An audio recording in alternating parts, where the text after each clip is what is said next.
Nos quedamos página que estábamos hablando acerca de el camino romano de la salvación que se utilizaba en esa época.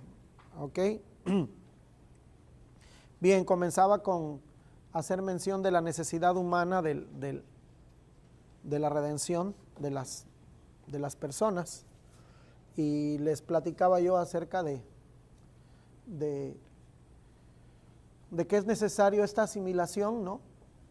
Porque en la gran mayoría de los casos la gente no sabe lo que perdimos, ¿no? Y les decía yo que en el Antiguo Testamento todo este esfuerzo de Dios por mostrarnos todo lo que se había perdido y lo difícil que era una vez más entrar a la presencia de Dios, que si Dios no hacía algo sería imposible entrar, ¿no? Yo creo que cuando hablamos de esa forma o explicamos eso, la gente asimila un poco más y puede hacerlo, ¿no?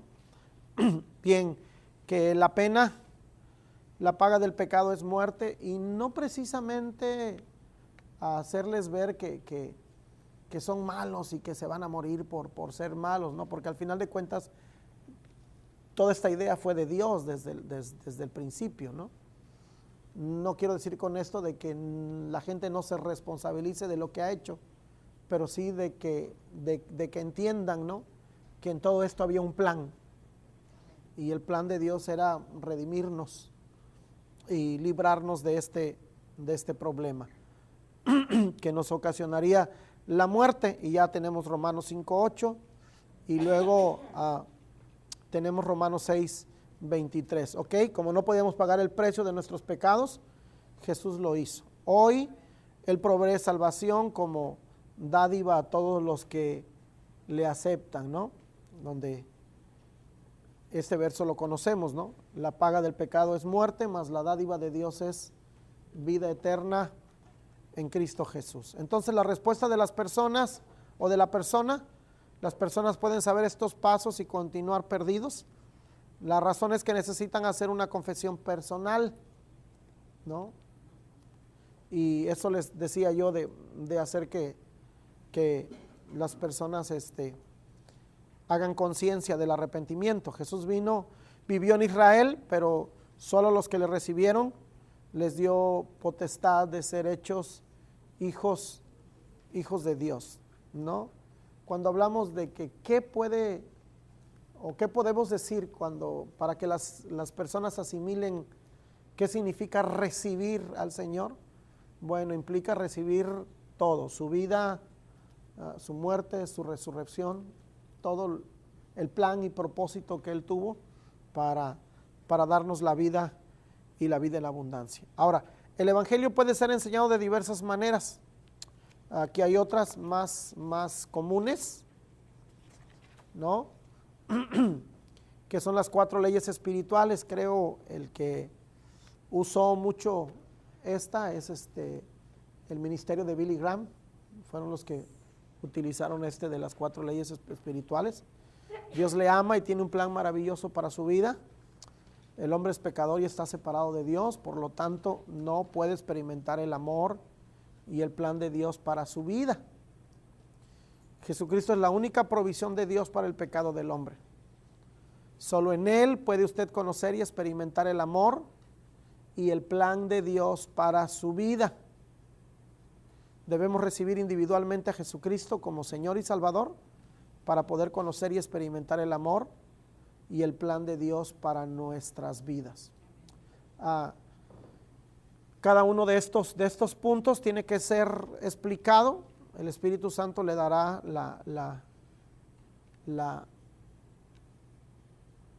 la correcta manera de aplicarlo, a causa de que es personal con cada persona, ¿no? En algunos tal vez haya que hacer énfasis en algún punto, en otros tal vez haya que hacer énfasis en otro punto. Cada persona, aunque todos necesitamos ser salvados, cada persona tiene algo que pueda ser el detonante para sus vidas, ¿no?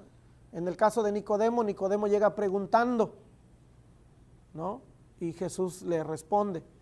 En el caso de la mujer samaritana, Jesús se le hace necesario a la mujer y le dice, dame de beber, y ya ahí empieza con sus argumentos, ¿no? Entonces debemos de pedirle al Espíritu la sabiduría para saber cómo hablar con cada persona, ¿no? Ahora, los de evangelismo explosivo, este fue un movimiento juvenil de los 80s. Dice, ha llegado el punto en su vida espiritual de tener la seguridad de que si muere hoy se va al cielo, ¿no? Esta pregunta se planteó de muchas maneras, ¿no? Si tú mueres hoy, ¿a dónde irías? El énfasis no era juzgar, sino poner en la persona una interrogante de que si sabían que había una vida después de esta, ¿no? O que la vida continúa a pesar de que mueres físicamente, ¿no? Y ya esta era otra pregunta que se hacía. Suponga que muere esta noche y comparece ante Dios y Él le dice, ¿por qué debería yo dejarte entrar en mi cielo? ¿No? Y eso es interesante. Cualquiera que sea el método, lo importante y necesario es que cumplamos con la gran comisión, ¿no? Ahora hay muchas otras maneras, obviamente las épocas van cambiando, las preguntas, aunque en esencia son las mismas, ¿no? Pueden ser planteadas de muchas formas diferentes. Y cada uno de nosotros, obvio, necesita pedirle al Espíritu Santo que le revele qué es lo que cada persona puede estar necesitando, ¿no? Hay gente que está convencida y les dices la verdad y dicen, no, lo que tú dices tienes razón, pero ahorita no. Significa de que nuestras propias palabras no son suficientes, sino es el Espíritu de Dios el que genera ese famoso clic de introducción en el que les convence. Pues nosotros pues solo dejaremos una información muy buena, sí, porque la empiezan a asimilar, ¿no? Hasta que llegue el día en el que el Espíritu Santo la aplique a sus vidas. Bien, el punto 3, orando por los inconversos. Vamos a la cita, alguien que me auxilie. 1 Timoteo capítulo 2, versos 1 y 2.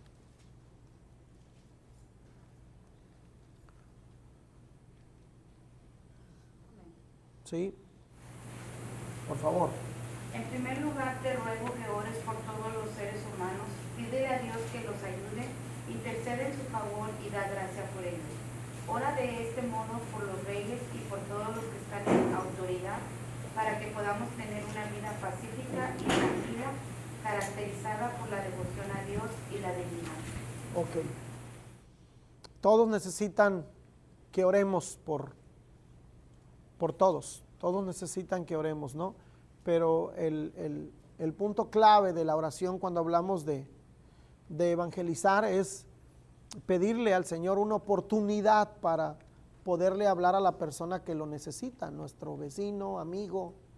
¿Cómo le entro? No sé si usted ha experimentado, pero a veces el Señor nos pone alguna carga específica por alguien.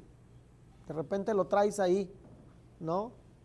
Y lo traes ahí en la mente. Y a veces no logramos definir, bueno, ore por esa persona. Cuando ya la pensó más de 2 veces es porque tal vez el Espíritu Santo le está diciendo, está listo, échale una llamada, háblale o ve qué haces, ¿no? Y empiezas por orar por esa persona, ¿no? Alguien dijo que antes de hablarle de Cristo a una persona hay que hablarle a Cristo de esa persona, ¿no? Señor, te pido por fulano, dame la oportunidad, y ahí empezamos este proceso. Ahora, tiempo nos faltaría para dar lugar a testimonios de cómo la misericordia de Dios, a través de una oración contestada, ha traído la luz que guía a las personas al conocimiento y amor de Jesucristo. A este asunto le hemos llamado intercesión, ¿no? Necesitamos interceder. Dios le asignó como última tarea a nuestro Señor Jesucristo estar a la diestra de Dios y interceder. A Pedro le dice, no temas, yo he orado para que tu fe no falte. Entonces la intercesión es crucial. Dios mismo dice que buscó entre los hombres a alguien que se parara en la brecha por alguien y no lo había hallado. Entonces eso es importante. Jesús, mucho del tiempo que pasaba ya cuando estaba a solas, después de que cumplía el ministerio de enseñar, predicar y sanar enfermos, lo utilizaba en la oración, ¿no? Y eso es crucial. Rogad al Señor de la mies que envíe obreros a su mies. Esa es parte de nuestra intercesión. ¿Cuál obrero, Señor? Pues yo, ¿no? Señor, envía a alguien, ¿no? Isaías dijo, heme aquí, envíame a mí, ¿no? A veces decimos, heme aquí, Señor, envíalo a él, ¿no? Entonces debemos de entender que si estamos pidiendo a Dios que Él envíe obreros, pues el primero en dar un paso al frente, pues debo de ser yo, ¿no? Señor, hay alguien que dentro del área que tú me has dado, que yo pueda hablarle, que ya esté listo, ¿no? Si tú le pones a Dios vasijas vacías, Él las llena.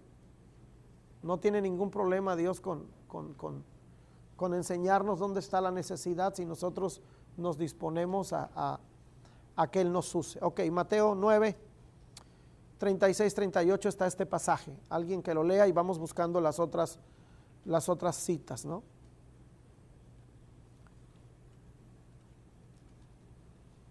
Mateo 9, 36 al 38.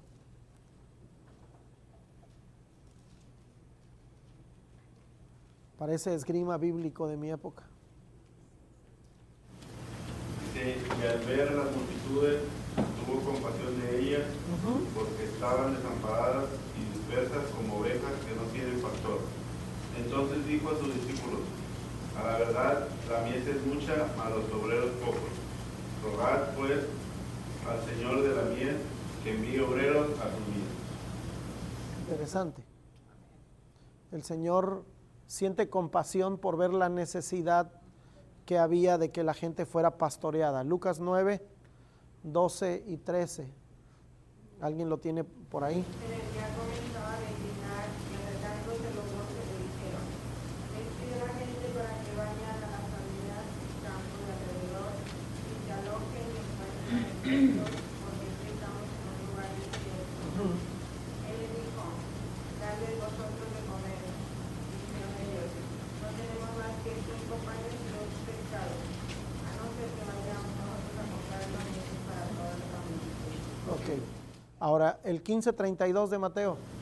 Jesús llamando a sus discípulos dijo, tengo compasión de la gente porque ya hace 3 días que están conmigo y no tienen que comer. Ok. Sigue todo el 32. Y enviarlos en ayunas no quiero, no sé qué hay en el camino. Ok. Y el C, ¿qué quieres que te haga? ¿No? Eso fue lo que le dijeron a esta persona. Mateo 20. Y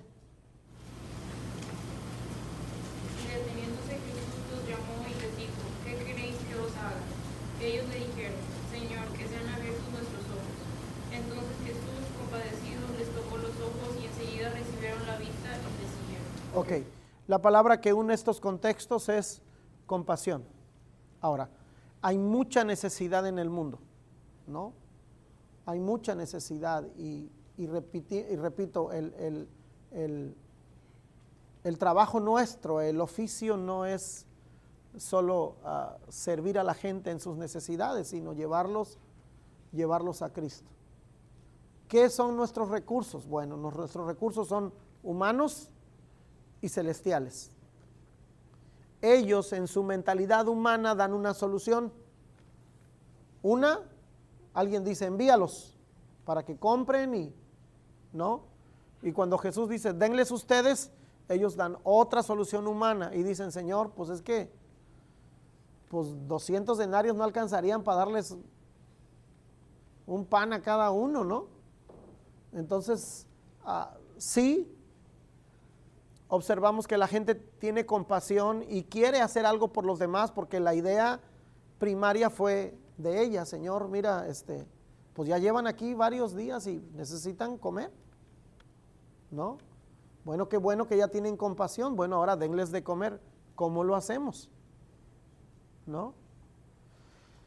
Creo que cuando nosotros recibimos carga por alguna circunstancia en particular, hablando de la necesidad a suplir en el propósito de la evangelización, Dios tiene mucho que enseñarnos todavía y muchas cosas que Él puede hacer si apelamos a los recursos del reino de Dios, ¿no? Y eso es algo que necesitamos nosotros asimilarlo, ¿no?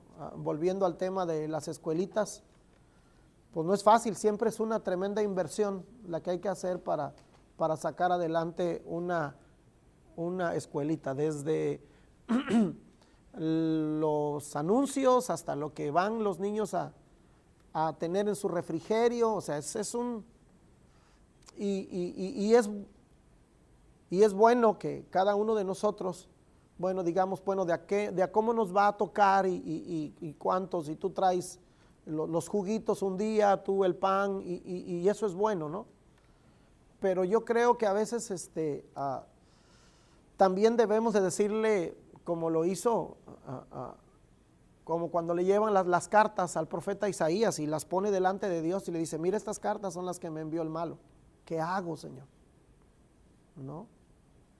Y si rogamos al Señor de la mies, a veces nos vamos a ver sorprendidos de ver cómo llega la bendición y la provisión de Dios para ir un poquito más allá, ¿no? de lo que Dios quiere que hagamos, ¿no? Prueben esto, prueben esto, Señor.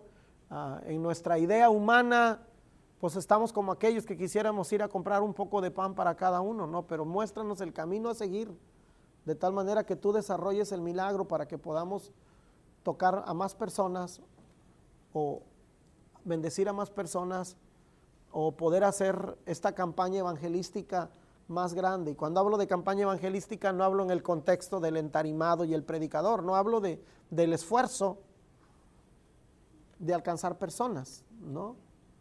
¿Cómo podemos desarrollar este esfuerzo de alcanzar personas? ¿Qué nos dices tú que es la forma en esta colonia? ¿Qué podemos hacer de esta colonia, no? Hay unos muchachos que iniciaron limpiando yardas y sacando la basura de los vecinos. Y eso yo no lo había visto, ¿no? Y se les ocurrió. ¿Qué queremos hacer? Pues toda descacharrización así de los vecinos, lo que tuvieran que botar. Ya ves que luego hay personas que, ay, ahí tengo un mugrero y quién lo tira. Y estos hicieron esto, ¿no? Y la idea de ellos empezó porque necesitaban un poquito de dinero para hacer algunas cosas, ¿no?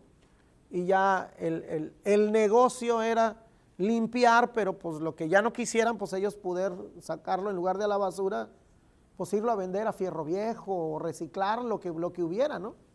Y sí, no solo juntaron el dinero, una familia quedó de ese asunto porque le preguntaron que por qué lo hacían, ¿no?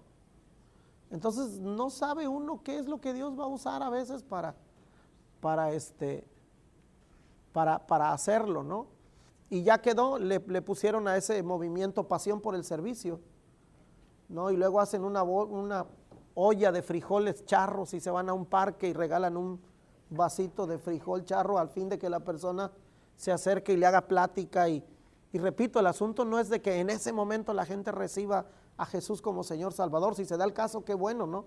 Pero si no, el punto es decirle que Dios nos sigue amando y sigue dándole una palabra a alguien a fin de, ¿no? Y salen a hacer sus descacharrizaciones, ahí juntan y ahí ganan y de ahí compran los charros y de ahí salen o luego con los hermanos, el que ya no tenga ropa, y se van al parque y ahí tiran toda la ropa, y si usted necesita, mídasela, si le queda y le gusta, llévesela, si no, déjela para alguien. No regalan, no tiran, porque estos son así medios medios raros. Le digo, no se trata de deshacernos de las cosas. Se trata de que siempre debe de haber algo a alguien que sí lo necesita, ¿no? Y sí, ahí y les ha dado buen resultado eso, ¿no? Y están trabajando en eso. Y ahí va quedando la palabra sembrada. Y cuando esta compasión se une con el trabajo, pues sucede lo de los panes y los peces, ¿no?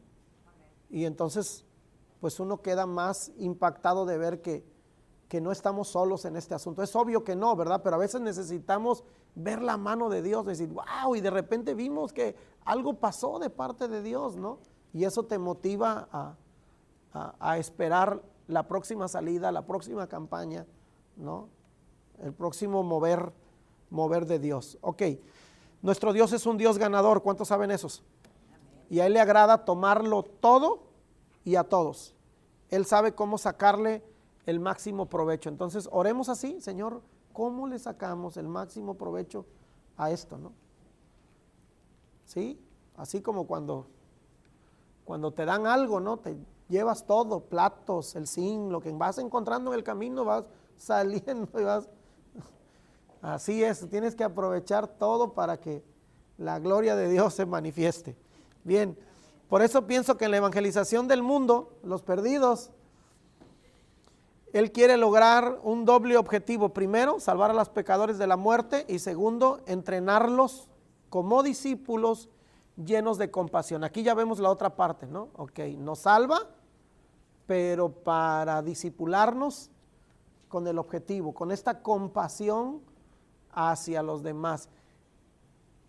El evangelismo, cuando no hay compasión, no se desata, se vuelve frío, ¿no? Pero cuando eres movido a compasión, suceden milagros. En más de una ocasión dice de Jesús, y movido a compasión, ¿no? Cuando iba aquella viuda, que aparte había muerto su hijo, iba llorando, dice, y Jesús al verla sintió compasión y detuvo el proceso ese fúnebre y le tocó al muchacho y resucitó, ¿no? Entonces, ¿por qué la compasión es tan importante? Porque es la que nos dice que lo que estamos haciendo lo queremos hacer de corazón, que hay una convicción ahí firme en nosotros de hacer el bien, ¿no? Y de cumplir con la labor que Dios nos ha encomendado, ¿ok? Evitamos así la misión fría de cumplir con un programa o ponerle una marca a nuestra Biblia, ¿no? Ya llevo 4 evangelizados, ¿no? En una ocasión oí un hermano que evangelizaba pueblos enteros y eso me llamó mucho la atención y digo, hermano, ¿y cómo le hace?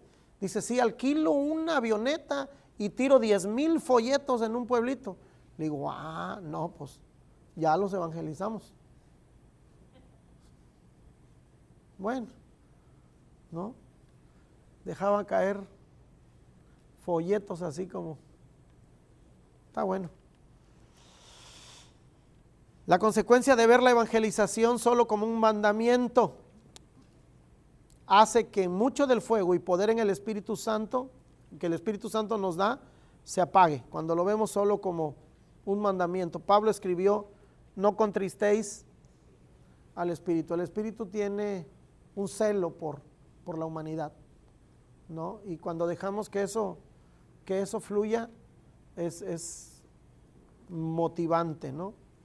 Yo sé que a veces solo vamos a hospitales o a cárceles cuando tenemos algún familiar por allí o algo, ¿no? Y ahorita ya como que no es tan común, ¿no? Pero me acuerdo que antes había ministerios en las mismas iglesias de gente que una vez por semana iba a la cárcel, ¿no? Y había un equipo que iba, ¿no? A mí me tocó ir en algunas ocasiones con una iglesia y le repartían en ese penal. Los lunes iba a una iglesia, los lunes iba a otra, los martes iba a otra. Y esta iglesia tenía asignado su día en el que le tocaba ir a ellos, ¿no? Y Era interesante eso. Ok. Dice, Lucas escribió en el libro de los Hechos, en el 10:38, acerca de Jesús, que fue ungido para hacer bienes y sanar, ¿no? Y liberar a todos los oprimidos por el enemigo. El aprender a orar no solo consiste en saber qué decir, también necesitamos sentir.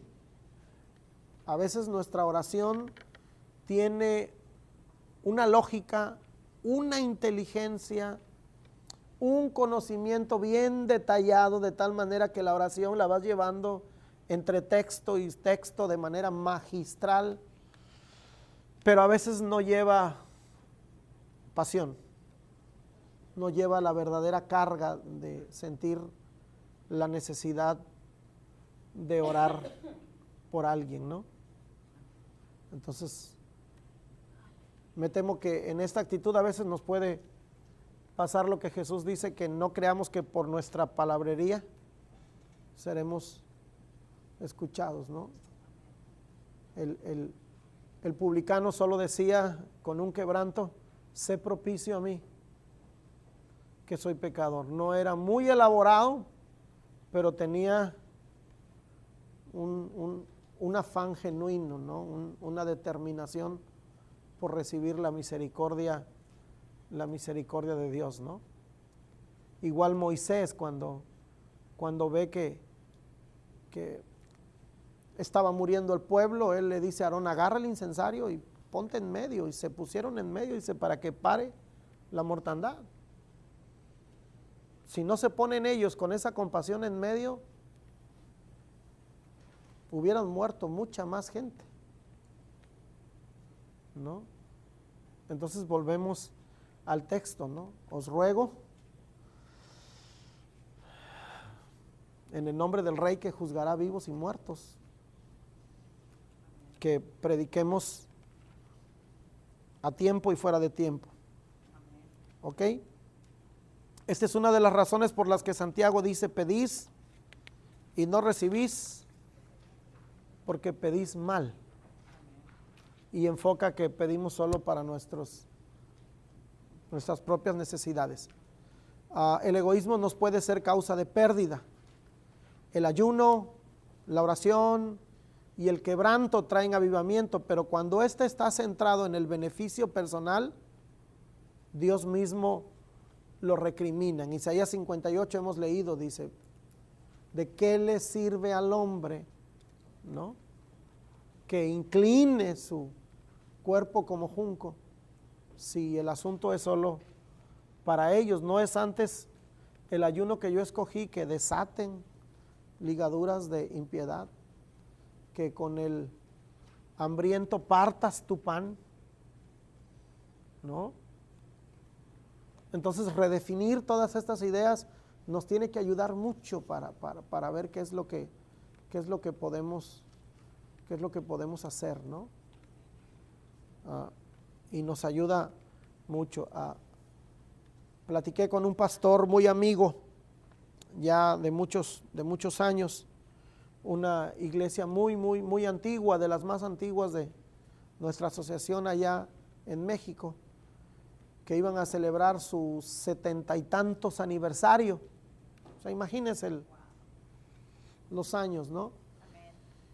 Y el aniversario todavía son de los que duraban 3 días, y casi los predicadores circulaban desde en la mañana, y hay que matar el marrano y darle de comer y desayunar a todo el que llega, así bien, ¿no? Ahí llega uno, saluda, se sienta uno a comer, y ya después de que uno comió o desayunó, entra uno a la reunión, como es casi una reunión cada hora, ¿no?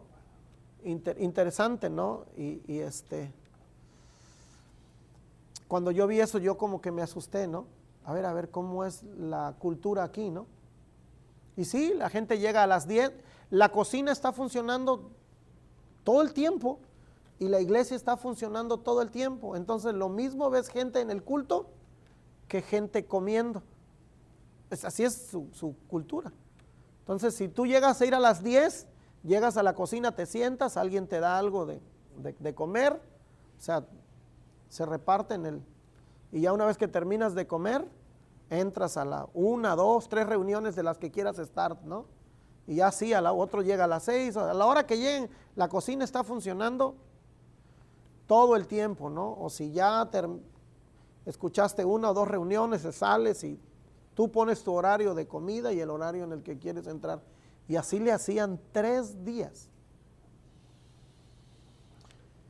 Santo Dios de mi vida. Yo después le pedí perdón a Dios porque le dije yo, brother, ¿y cuánta gente alcanzada queda aquí? ¿Cómo, hermano? Sí, es el aniversario de la iglesia, pero porque vienen de otras iglesias y ¿no? Parece misa de pueblo.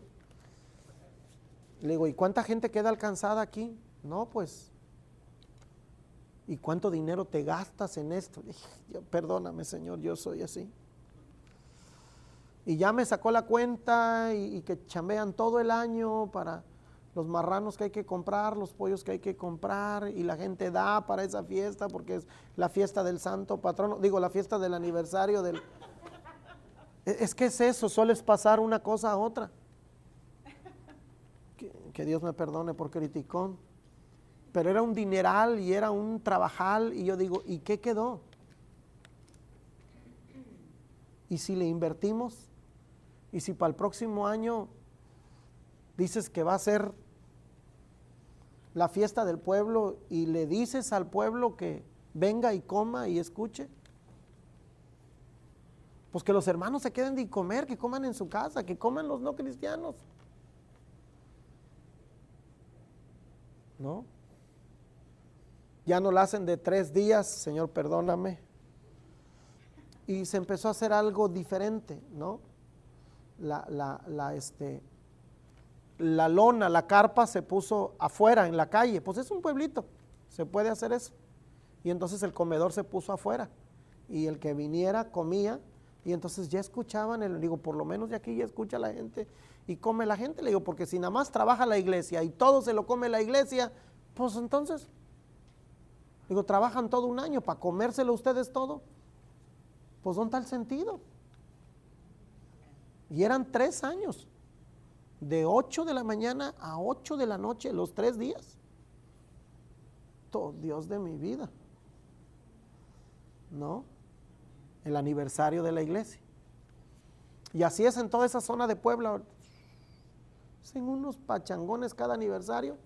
Son cerca de 42 iglesias las que hay en esa zona. Imagínense, casi hay un aniversario cada semana. La gente puede comer ahí recorriéndolos. Y así le hacen. Digo, no, brother, eso es... Pues háganlo para el pueblo. Que venga a comer la gente del pueblo. Díganle al pueblo que va a haber comida gratis. No 3 días, 1 día. Y vengan y que escuchen. Y entonces empezó a dar otro resultado, ¿no? Es que a veces los eventos solo pensamos en nosotros, ¿no? Bueno, algo que pasó por ahí. La bendición no es solo lo que Dios trae en la mano, la bendición es Dios mismo, ¿no? El avivamiento que no logra llevar el perdido a Jesús es un avivamiento interesado, centrado en las necesidades y carencias del hombre y no en la gloria de Dios. Dice, y en esto es glorificado mi Padre, en que llevéis mucho fruto. Jesús dice en San Juan 15 que lo que glorifica al Padre es que llevemos fruto. El fruto puede ser interno, es decir, la transformación de tu carácter, o externo, el servicio que puedas prestar en la salvación del mundo, en la extensión del reino de Dios, ¿no? El fruto es interno y luego externo. Primero floreces y después fructificas. Todo árbol se pone primero bonito y luego fructífero. Todo árbol primero florece y después la flor se vuelve en el fruto. Entonces, antes de ser fructífero se tiene que poner bello. Entonces crecemos, maduramos y nos reproducimos. Si no maduramos primero es difícil la reproducción, ¿no? ¿Qué hacemos? Tendremos a confinar sana mi tierra, a bancas llenas, abundancia de dinero y prosperidad, pero sanar la tierra implica sanar al perdido, dijo este hombre Ed Silvoso, ¿no? Aquí yo le añado que sana mi tierra implica es transformar nuestra sociedad, ver que en nuestra sociedad haya la menor corrupción posible. Consideremos revivir al pueblo de Dios como requisito previo para la evangelización eficaz. Esto sin el Espíritu Santo es imposible, esto lo dijo Jonathan Gofford. El celo acrecentado de los cristianos revividos es habitualmente hecho instrumento para la conversión de los pecadores. Esto lo dijo William Sprague. Martin Joy dijo, en las estadísticas encontramos vida, vigor y poder como características firmes de la iglesia en avivamiento. Las personas ansiosas de pertenecer a la iglesia cristiana. El evangelio se predica con autoridad, las personas se convierten por un sinnúmero de razones, el pueblo cristiano se deleita orando y asistiendo a las reuniones, no quieren irse a sus casas y los hombres y mujeres pueden hablar de ricas experiencias de la gracia de Dios y de la comunión con su espíritu. ¿Sabe que el que la gente no se quiera ir es un marcador de que algo pasó en sus vidas? Solo obsérvelo, a veces pasa. A veces la reunión se pone tan buena, tan bonita, por así decirlo, que nos quedamos así como tocados, como digo yo, niño después de pela, ¿no? Con el puro resollo, nada más así como que, ¿lo vas a hacer, mijo? Sí, sí. Ya ve que se ponen bien obedientes los niños, ¿no? Y ahí te quedas sentadito, ya terminó el culto y nos quedamos como todavía como que, ¿qué pasó? Hermano, ya vámonos. Sí, ya, vámonos. Esto es un fenómeno. Lo mismo sucede en reuniones pequeñas como en grandes. Cuando Dios hace algo, nos quedamos más, ¿no? Y no es que Dios haya días que no quiera hacer nada, sino que a veces hay días que vienes más cargado, menos disponible, menos receptivo y ya va a acabar. ¿Y ya qué hora es? Ya va a acabar. Y sales corriendo, pero el problema no es Dios, el problema es, ¿no? Hay días que se pone tan buena la reunión, la palabra nos bendijo que todavía nos queremos, no sé, ya pero quieren que saquen el cafecito y todo. ¿No? Pasa, ¿no? José oye café y dice, bendito Dios. ¿Ok? Bien, todo esto solo por unirnos al Señor de corazón en su deseo de buscar y salvar lo que está perdido. Recuerden que eso es lo que hizo regocijarse al Señor Jesús. El apóstol Pablo tiene mucho que enseñarnos acerca del proceso de la conversión y cuáles son los pasos a seguir para pasar de un egoísta perseguidor a un amante servidor de Jesucristo y su preciosa voluntad. Todo es antes y después de Cristo. Saulo asolaba la iglesia antes de Cristo, y después Pablo, después de Cristo, se desborda en amor. Me encanta lo que sucede en Filipo, ¿no? Y la manera tan rara que Dios tiene a veces de trabajar en nosotros. Todo empieza porque están evangelizando, le echan fuera el demonio de adivinación a una niña, los meten a la cárcel por andar predicando el evangelio, pero todo nos ayuda bien, solo que no entendemos el futuro, ¿verdad? ¿Y qué sucede? Ahí les dan pero de pronóstico, una golpiza que los meten, ¿no? Que los hacen hasta cantar.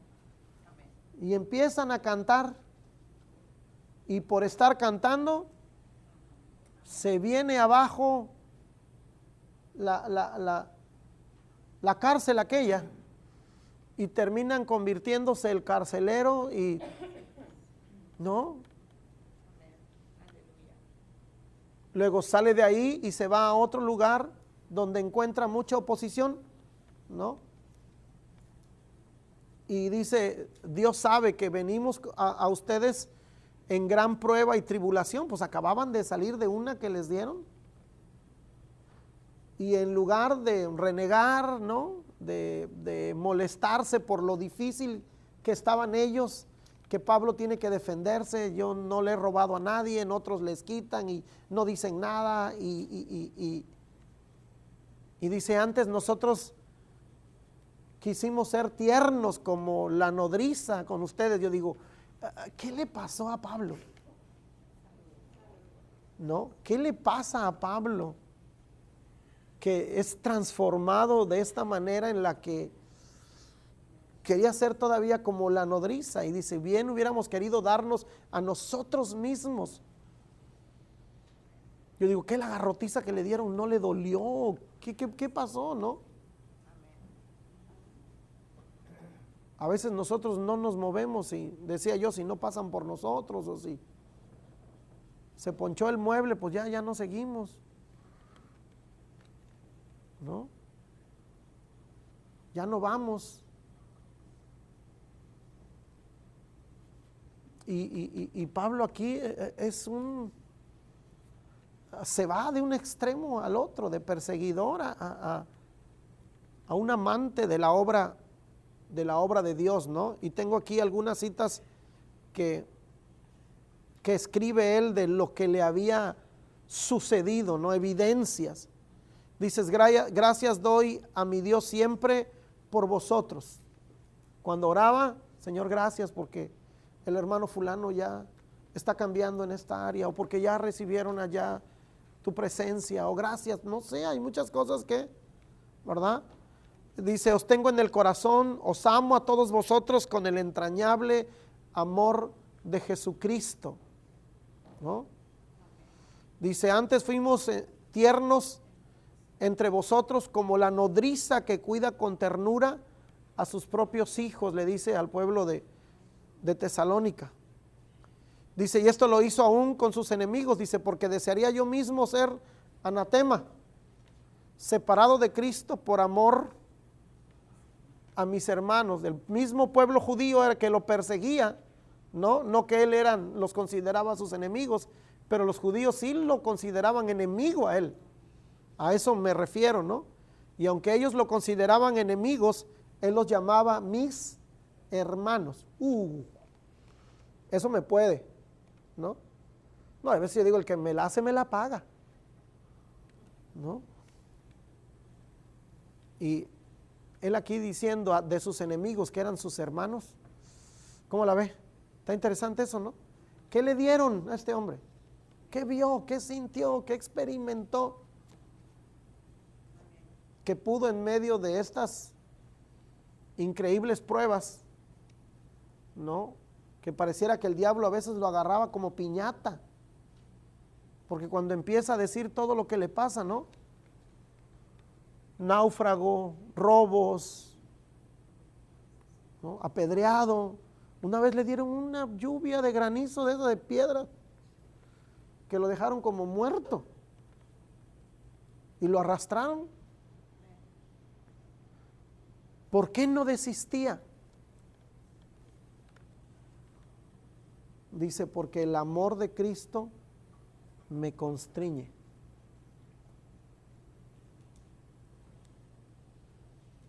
No estaba loco. Porque mi abuela decía, no hay loco que coma lumbre. ¿Qué te parecía que comía problemas? No lo paraba nada.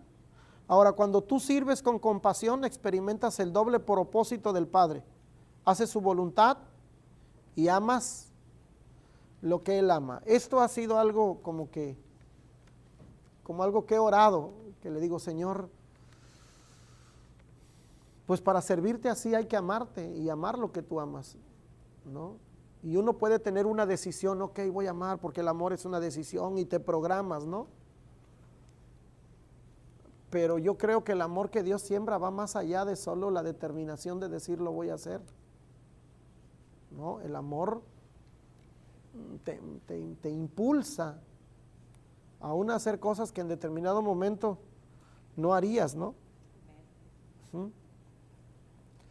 Dice, cuando tú oras con compasión por un no redimido, Dios contesta. Y no solo suple la necesidad del inconverso, sino que su presencia los guía a los pies de Cristo para ser salvo. O como lo explica este hermano llamado Etzil Bozo, finalmente se establece una conexión, ya que lo que la mayoría de ellos no cree es que Dios les ame. Esto es bien difícil, parece algo bien sencillo, pero la mayoría de gente no cree que Dios les ame. Es decir, están más conscientes de que un día van a recibir castigo por sus pecados, de que cuando Dios les perdona digan, ay, qué padre, ya me voy al cielo. Si a veces los mismos cristianos ya están en la iglesia perdonados y están todavía así, Señor, espérate, perdóname. O sea, con la idea de que Dios tiene en la mano la cuarta para darle ahí sus apes, ¿no? Porque, no sé, tenemos más pegada esa idea de malos que de redimidos. Y es algo que hay que renovar también y enseñar a la gente que Dios le ama. Satisfacer las necesidades apremiantes del irredento es algo que abre sus ojos a la realidad de Dios. Dios es bueno y nos ama. Que no entendemos a veces sus procesos y sus formas, bueno, no significa que en todo lo que hace su amor no está ahí. ¿Por qué pedir con compasión por un pecador?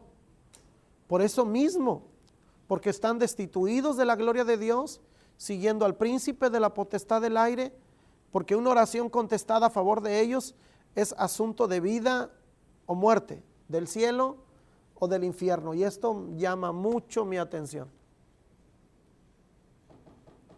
La conciencia de que una oración tuya, una decisión de hablarle a alguien puede librar a alguien del infierno, es fundamental para predicar la palabra. Si piensas solo que le vas a llevar un consejito, no vas a ser movido. Si piensas solo que voy a ir a ver a mi amigo para sacudirlo, que no haga eso. Pero si piensas que lo que tú le llevas puede sacar un alma del infierno, lo haríamos más seguido.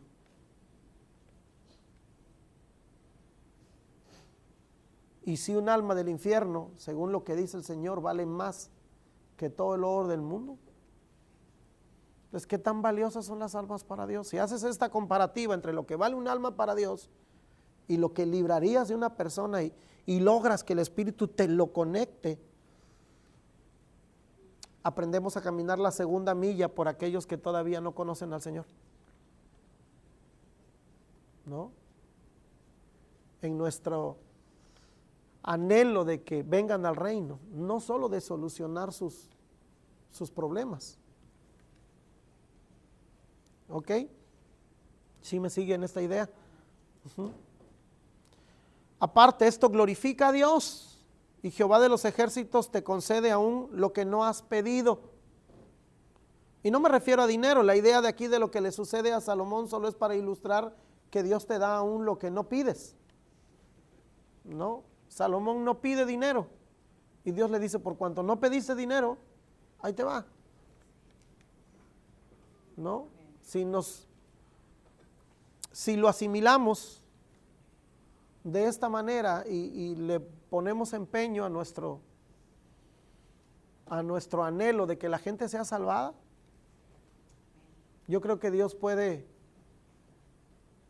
darnos más oportunidades para que la gente sea salvada, ¿no? Observe, el primer mensaje de Pedro alcanza a 3,000 y se preparan y todo, y Dios añadía. Entonces le echan ganas, quedan tan bien que Dios decide darles en la segunda prédica, ¿cuántos? Ya fueron 5. Entonces yo pienso que es más un asunto de compasión y de amor por el perdido, el asunto del evangelismo, que de solo estrategia. ¿Sí capta? Ok, vamos a hacer un programa para que nuestra iglesia crezca. Está bueno. Pero inconscientemente ahí estoy pensando en nosotros y en nuestra iglesia. Pero si redefinimos y decimos, a mí me gustaría salvar a aquel porque no me gusta, pobrecillo, cómo vive. Tiene muchos problemas y veo que si sigue así va a acabar muerto o en la cárcel. Entonces Dios pone el asunto y dice, órale, ya está abierto el camino, llévele mi salvación. Y entonces conseguimos pues que la iglesia se llene, que no fue el objetivo.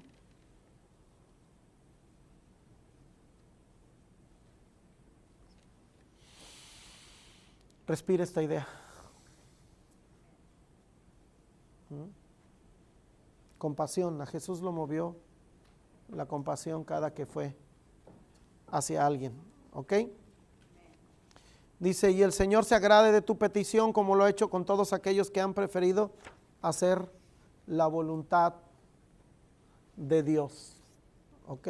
Comentarios, preguntas hasta aquí. ¿Qué nos sigue latiendo? ¿Seguimos asimilando más cosas? Valeria, ahora sí te animas a decir algo. ¿Qué ha sido tu experiencia como cristiana de toda la vida? Bueno, ahorita un poquito hablando sobre el trabajo que estamos haciendo ahí en Casa de Paz, ya tenemos cerca del año y es bien, se puede decir remunerado con Dios, no puede haber la palabra satisfactorio, exacto, el trabajar ahí, pero hemos como primero empezaron a llegar con los niños. Y eso yo le decía a Saúl, esto trae a nosotros primero por responsabilidad con Dios, el estar pues, trabajando con ellos, y pues trae también una carga en que nosotros ya nuestros vecinos pues Sí. nos van viendo. Ya saben, la casa de los aleluyas, ¿no? Y pues nos van conociendo y van sabiendo, entonces ya el que un vecino venga y nos diga, oye, ¿sabe qué, vecina? Tengo esta necesidad, puede orar por un familiar. Eso, sí. Entonces es bien demandante, pero nos ha servido mucho porque eso te impulsa a buscar más. Como el buzón de Dios, ¿no? Vayan a casa de Saúl y Valeria y ahí echen su petición, pero qué interesante, ¿no? Que Dios tiene a alguien ahí que puede ser el eco o la voz ante Dios de alguna necesidad, ¿no? Eso es bien, y hasta puede hacer que Saúl se porte mejor porque ya los vecinos saben. Ya no puede gritar tanto. No, anda, qué bendición. Muy bien. Chayanne. Míralo, ¿ves? ¿Por qué crees que es la escuela dominical? Es que está hablando de la necesidad de evangelización y el seguimiento que debemos de dar, ¿verdad? Al llegar al punto donde tú le dices que hay que servir, ¿verdad? Es un problema que yo tengo, ¿verdad? Porque cuando tú le hablas a alguien de Cristo y viene a los pies de Cristo, ya se convirtió, ya se está en su corazón, y es el momento de servir, y hay cosas que uno no quiere decir, porque en su momento a uno le pareció un problema, y hablo específicamente de lo económico, ¿verdad? Entonces cuando tú tienes que decirle, oye, no está bien, pero tú tienes que servir, y viene tiempo, servicio de tiempo, servicio con lo económico, ¿verdad? Y es ahí donde te ha costado planteárselo a alguien. A veces el temor de que se vayan o no les vaya a gustar, ¿no? Pero ahí donde aplica es tu propia experiencia. ¿A ti te ha bendecido Dios? Ha pasado lo que decía yo aquí en esto de Salomón, que Dios termina dándote aún hasta lo que no pides, ¿no? Entonces ahí es donde está la experiencia tuya y decirle, mira, pues a mí también me costó, no me fue fácil, pero lo que ahora tengo, bien valió la pena. Entonces, ahí está el asunto de lo que es el discipulado. No es una magia, ¿no?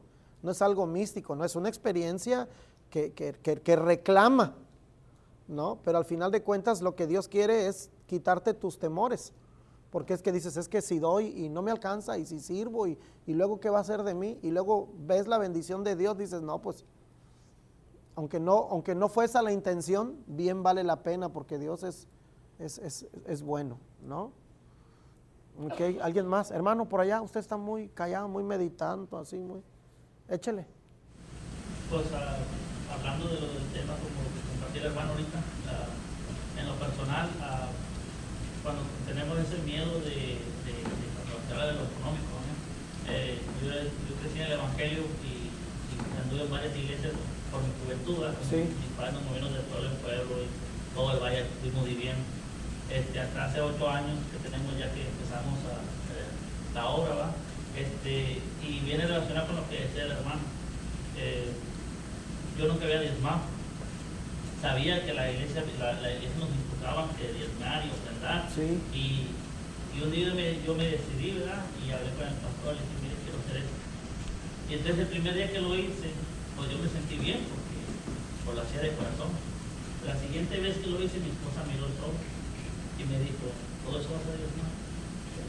Oh. Yo ya sabía lo que yo estaba haciendo, pero ella no entendía. Y es bien difícil explicarle a alguien. Sí. Y más a la esposa, man. Y el diezmo, hermano, cuando Dios te bendice, amén, cuando tú das, pones tu corazón en negro, ¿verdad? Ella miró el número y yo dije, ¿sabes qué? Esta vez no lo voy a hacer. Pero no lo voy a hacer no porque yo no quiera, tengo que explicarte para que sepa lo que está pasando. Y le dije, mira, así, la palabra de Dios dice que me pruebes ahora en esto, si no ha abrido la ventana de los cielos, ¿verdad? Y va a protegernos. Y le empecé a explicar todo lo que la Biblia me decía. La siguiente semana dije 10 no 10, porque ella lo miró, ella ya sabe. Cada semana me recordaba, no te voy a olvidar de Dios. Y no me voy a olvidar de Dios. ¿Por qué? Pero tienes que explicarlo. A mí es difícil, hermano. A mí, en la realidad, ahorita hoy en día, soltar dinero es. Y yo me lo gané. O sea, yo me estoy esforzando. Ya sudé esas horas, ¿no? Sí, y qué tal si son de tiempo extra y empiezas a poner trabas en esto, pero cuando pones a Dios en primer lugar sobre todas las cosas, ¿verdad? Y como lo hizo Salomón, amén, que yo no quiero esto y yo más quiero esto, pues te vamos a dar esto. Entonces, es cuando Dios te bendice grandemente, cuando tu corazón lo pones en esa área. Es lo que más tú retienes, lo que más tú pones como tu Dios, eso no es a tu corazón, amén. Sí. Ok. Entonces, nos queda claro que el asunto integral de evangelismo y pastoreo, pues nos llevan a estas cosas, ¿no? El asunto de la salvación es bonita, porque pues es puro recibir, pero ya cuando nos empiezan a pastorear, que es donde hay que aprender las leyes del reino, pues ahí como que ya empieza otra historia, ¿no? Pero ahí es cuando empezamos a experimentar otro tipo de consecuencias y de bendiciones, ¿no? Ok, adelante. Jerry, ¿algo que comentar? Yo lo anoté, nada más. Eso, yo también lo anoté, bravo. Creo que como lo comentaba él también, creo que a veces el pasar de la estrategia que decía al actuar, a lo que realmente encontramos, que es la compasión, ¿no? Requiere sacrificio y a veces requiere el exponernos a personas que tal vez no nos conozcan o no conozcan nuestro testimonio, a demostrar nuestras inseguridades o nuestras áreas en nuestra vida que tal vez nos batallamos, ¿no? Como ya sea el área financiera o tal vez queremos compartir el evangelio con alguien pero tenemos problemas en nuestra casa, entonces pensamos, ¿cómo voy a ir a bendecir a otra persona que tiene problemas en su casa si yo también tengo mis problemas en mi casa, ¿no? Y a veces esas mismas cosas nos detienen a demostrar la compasión, ¿no? Podemos tener las palabras preparadas y el plan estratégico, pero sin estar dispuestos a sacrificarnos a nosotros, a exponernos con otras personas, a demostrar cómo realmente somos. A veces es difícil dar ese paso, ¿no? Que creo que a las últimas es lo que llevaba a Pablo a él que no le importara lo que le hacían a él, ¿no? Por el amor que él sentía ya por la gente, por la transformación que tuvo. Entonces, en nosotros es darnos cuenta de la transformación que hemos recibido y que la transformación que tuvimos para poder llevar el mensaje sin tapujos y sin preocuparnos por cómo van a recibirlo ellos, ¿no? Porque no es nuestra tarea últimamente transformarlos a ellos, sino nada más darles el mensaje. Ok, muy bien. Hay algunos mitos que derribar en la cuestión de el evangelismo y el servicio a Dios. Por ejemplo, a veces se nos ha dicho tanto, es que primero tienes que ser perfecto antes de poder dar algo, que al final de cuentas, si Dios hubiera esperado a que fuéramos perfectos para llamarnos a servir, pues ¿quién? ¿No? Y a veces hay muchos mitos ahí, ¿no? Y si estoy bien para poder enseñar a la gente a que esté bien, eso, ¿sí? O sea, si yo mismo tengo problemas, ¿cómo le voy a hablar a la gente que tiene problemas? Eso es un mito. Es precisamente en medio de esos problemas cuando hay que decir vamos. Y está en la historia, ¿no? Por ejemplo, David de repente disfruta unos momentos de gloria cuando aquellas mujeres danzan y glorifican a Dios y le echan porras a él diciendo Saúl hirió a sus miles y David a sus 10,000. David pudo haber dicho, wow, ya la hice, ¿no? Pero esa fama le trajo algo peor, fue cuando el rey se pone a perseguirlo. Y esa persecución lo lleva a estar totalmente solo, quedarse sin comer unos días porque va y se come los panes de la proposición, y de ahí se va a la famosa cueva de Adulam. ¿Y quiénes lo siguen? Endeudados, amargados. O sea, la primera iglesia de este amigo fue gente, dice, Señor, mándame uno bueno, ¿no? No, tengo un montón de problemas y todavía me mandas a gente con muchos problemas. Entonces el texto bíblico derriba todos esos mitos a veces que puede inconscientemente sembrarnos el humanismo de que hasta que estés bien puedes hablar un buen consejo, hasta que seas perfecto entonces puedes servir. No, Dios va manejando a su reino de manera a veces extraña para nosotros, pero real, y ahí está la mano de Dios soportándonos y su gracia dirigiéndonos, ¿no? El asunto es entrar en esa obediencia que necesitamos, definir el concepto que Dios tiene acerca de una idea y transmitirlo así, fría y llanamente, ¿no? Y eso es algo que al final de cuentas es más productivo que querer maquillar ahí la palabra, ¿no? Por algo las historias de los personajes que hay ahí no tienen filtro, o sea, ahí sale, ¿no?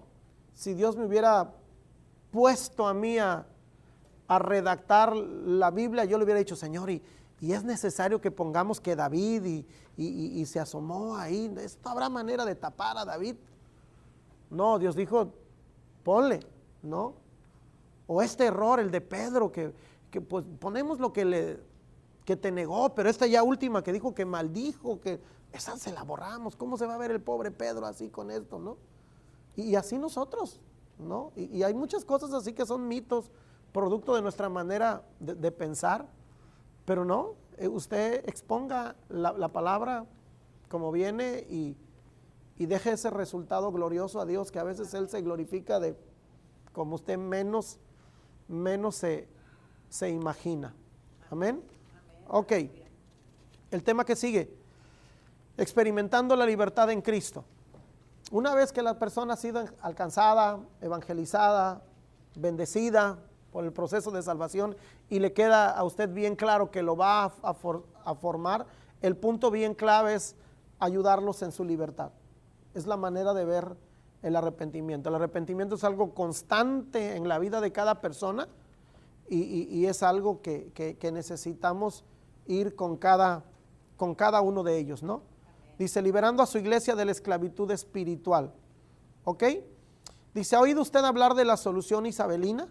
Dice, fue la propuesta de la reina Isabel I ante el problema de que la iglesia romana no aceptaba el divorcio de su padre. Dicha circunstancia le impedía tomar el trono, mientras que Inglaterra fuera una nación católica. Ella sería considerada como ilegítima. La solución, Inglaterra adoptaría la doctrina protestante. No obstante, la adoración en esta nueva iglesia anglicana sería muy parecida a la misa católica, la cual ella disfrutaba tanto. Después de todo, razonó, la iglesia debe sentirse como iglesia cuando uno va. Ok, ahorita explico esto. Sentimientos de este índole son muy comunes en personas que andan buscando que la iglesia se sienta como iglesia. Isabel había sido educada en este asunto del catolicismo, y cuando le presentan la nueva iglesia protestante, esta nueva iglesia anglicana, se le hizo muy fría, y ella estaba acostumbrada pues al canto famoso, este canto gregoriano que hacían, y toda esta sentir que realizaba la liturgia de la iglesia católica. Bueno, así le pasa a mucha gente, ¿no? Cuando está acostumbrado a un tipo de cantos, cuando está acostumbrado a un tipo de liturgia, y de repente entra a una iglesia diferente, ¿no?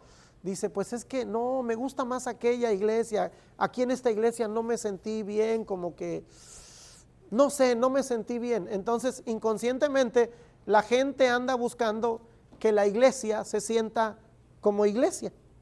Entonces, cada gente dice, pues yo tengo mi tipo de iglesia, y en realidad es su tipo de liturgia, ¿no? La doctrina es una, y esta no debe de ser motivo de discusión, ¿no? Pero a veces las liturgias varían, ¿no? Hay congregaciones, ¿no? Como en el caso de donde yo pastoreo, que se tiene la oración primaria, todos los cantos, y después pasamos a la predicación, ¿no? Aquí damos tiempo, aquí con ustedes damos tiempo para las peticiones, las necesidades. La liturgia es un poquito diferentes. Y la iglesia, a veces, los congregantes tienden a desarrollar un gusto por el tipo de iglesia, en la mayoría de los casos donde conocieron, ¿no?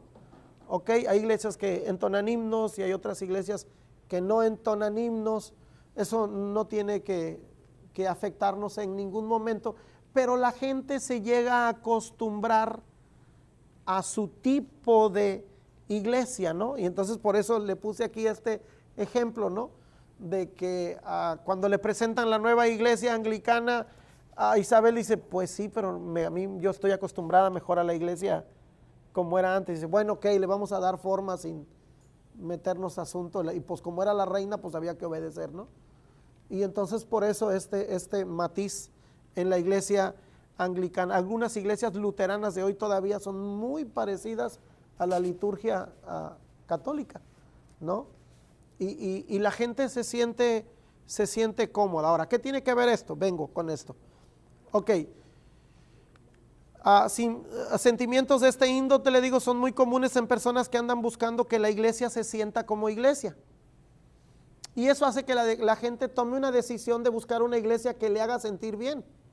Pero la iglesia no debe estar, y no está para que tú te sientas bien. La iglesia está para formarte, para discipularte, para instruirte. Si tú vas buscando solo el lugar donde te sientas bien, pues entonces tienes una mala intención por la cual ir a la iglesia, porque vas buscando ser servido en lugar de que te perfeccionen para servir. ¿Sí capta la idea?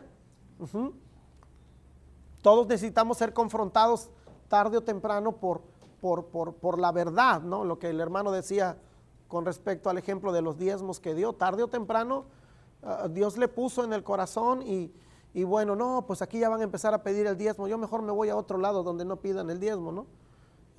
No es ese el punto. Ok, para algunos eso significa libertad de expresión al adorar. Hay congregaciones que dan más libertad a esto.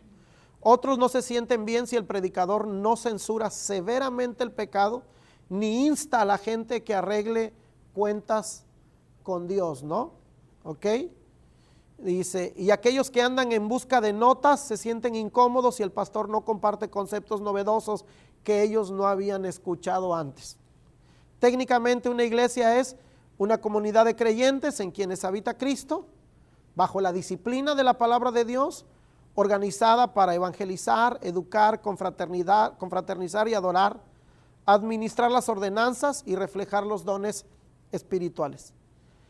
La gente tiende a congregarse en iglesias que tengan el enfoque específico de ministerio que mejor satisfaga sus necesidades. Esto es, que se sienta como iglesia. En el libro de los Hechos se hacen notorias las 3 grandes necesidades de la iglesia. A, cumplir con su objetivo de extensión del reino de Dios, que es su causa. B, proporcionarle a las personas abrigo, comunidad. C, establecerles un orden, corporación, ¿no? Es una idea generalizada. Independientemente de cuál sea el ministerio que más impacte a cada iglesia, en algunos es la alabanza, otros la enseñanza, otros el estilo que tengan, el punto clave es no perder la objetividad de cada congregación, ¿no? Y esto es algo que necesitamos asimilar y comprender, ¿no? Inclusive ustedes experimentan algo interesante y algunos ya lo están casi perdiendo y eso es padre porque aunque es una misma organización y ustedes son los mismos, no sé si ya lo percibieron, pero en Monte de Dios son unos y cuando están en Valle Sarón son otros. Es interesante eso, o sea, yo lo he observado, ¿no? Y es la misma, los que sirven, ¿no? Porque iniciaron una iglesia nueva que tiene, ¿qué? ¿5 años? 6 años y están en una iglesia que tiene como 90.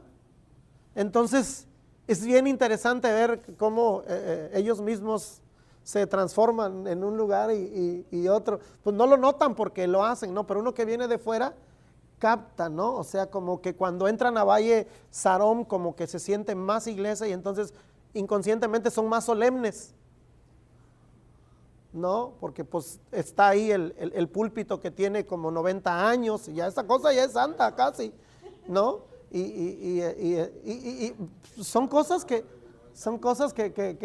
pasan así bien y uno que viene de fuera lo nota, ¿no? Pues así funcionamos, así es nuestra psique, ¿no? Pero el punto central es que la doctrina esté en el orden correcto. Interesante esto, ¿no? Bien, nos vamos al otro receso y regresamos.